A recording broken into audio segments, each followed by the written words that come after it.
یاد رکھو جب اللہ کی مدد آنے والی ہوتی ہے تو یہ دو نشانیاں بھی اچانک ظاہر ہونے لگتی ہیں۔ یقیناً تمہارا یہ تھکا ہوا دل ہے اللہ کی مدد کا منتظر ہوگا کہ کوئی ایسا اشارہ تمہیں ظاہر ہو جو تمہارے اس دل کو مطمئن کر دے کہ تمہاری زندگی کے راستے بھی ہموار ہونے والے ہیں۔ تو سنو، اللہ فرماتا ہے تمہارا رب چاہتا ہے کہ تمہارے ساتھ آسانی کا معاملہ کرے اور تم ان لوگوں کی باتوں کا غم نہ کیا کرو،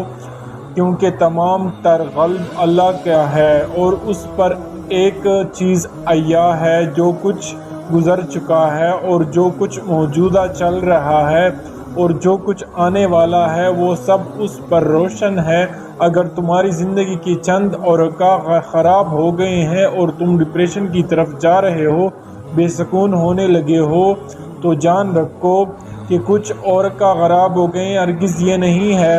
کہ پوری کہانی خراب ہوگی۔ اللہ فرماتا ہے کہ تمہیں تمہارے حال پر چھوڑ نہیں دیا گا، اور مومنوں کا اعتماد اسباب دنیا پر نہیں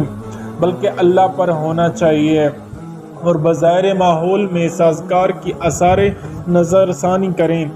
تب بھی اپنے رب پر پوری بھروسہ کریں۔ وہ جب چاہے جہاں سے چاہے وقت پلٹ دے، حالات بدل دے، اور جان رکھو تمہارا رب کے لیے یہ کام بڑا کام نہیں ہے۔ حضرت موسیٰ علیہ السلام کا وہ واقعہ یاد کریں کہ سامنے سمندر آ گیا، قوم دیکھتی ہے کہ فرعون اپنے لشکر سمیت آ گیا اور پوری قوم خوفزدہ ہو گئی، لیکن اس وقت حضرت موسیٰ علیہ السلام کا یہ جواب آیا کہ نہیں، میرے ساتھ میرا رب ہے، وہ راستہ دے گا، وہاں مدد بھیجے گا اور بھیجے گا مدد۔ تو یہی ایمان ہو تمہارا بھی، اور اللہ فرماتا ہے جہاں کہیں بھی تم ہوتے ہو اللہ تمہارے ساتھ ہوتا ہے، اور جس کا یہ یقین قائم ہو جائے نا، اس کے زمین و آسمان کا فرق قائم ہو جاتا ہے۔ اور جان رکھو کسی کے لیے یہ جائز نہیں کہ وہ اللہ کی رحمت سے مایوس ہو، چاہے اس کی گناہ کتنی ہی بڑی کیوں نہ ہو، کیونکہ اللہ کی رحمت اس کے غضب پر حاوی ہے۔ نبی کریم صلی اللہ علیہ وسلم نے فرمایا، تم میں سے ہر ایک اپنی ساری حاجتیں اور ضرورتیں اپنے رب سے مانگے، یہاں تک کہ جوتے کا تسمہ بھی اگر ٹوٹ جائے تو اسے اپنے اللہ سے مانگو، کیونکہ تمام تر اختیارات اور بلائیاں اس رب کے پاس ہیں جس کی نگاہیں ازل سے ابدیدہ تک تمام زمانوں پر حاوی ہے۔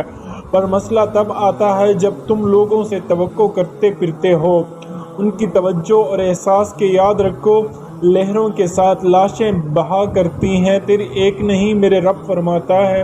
اور جن لوگوں نے اللہ کو چھوڑ کر دوسرے لوگوں کو اپنی مددگار بنا کر رکھا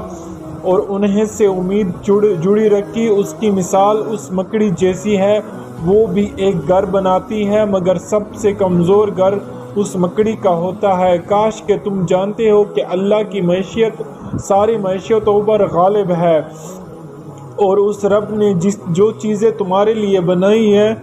وہ خود تمہیں تلاش کر رہی ہیں۔